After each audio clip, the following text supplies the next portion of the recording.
Wala raw balak na humingi ng tawad si late Representative Richard Gomez kay Philippine Fencing Association President Rene Gacuma.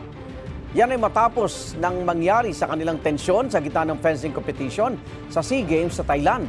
Si Gacuma naman nagsumite na ng incident report at wala rin daw balak patawarin si Gomez.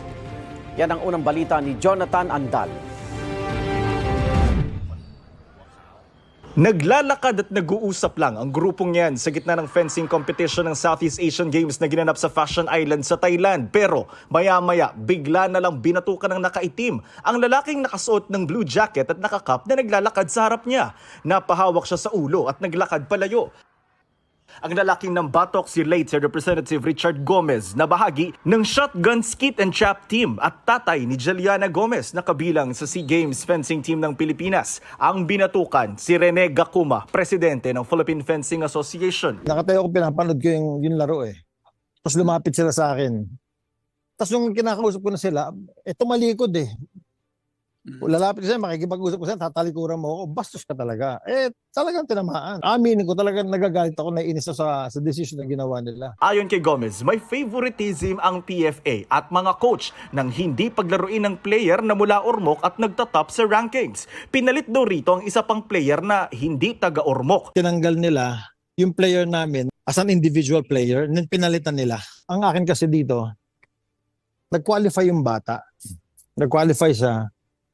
Sa lahat ng qualifying events ng fencing, sumali yan, nag-number 1. Hindi nila tinatalo, nahihirapan sila dyan. And then, bibigyan nila ng rason na hindi raw nagte-training, hindi raw nagpapakita. Sabi ko, how sure are you?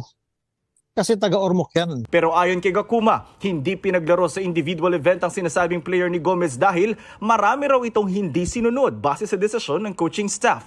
Lagi raw siyang wala sa mga training at hindi rin daw sumama sa mga ginastosan ng pamahalaan na training abroad. We are supposed to build character. Compliance is huge.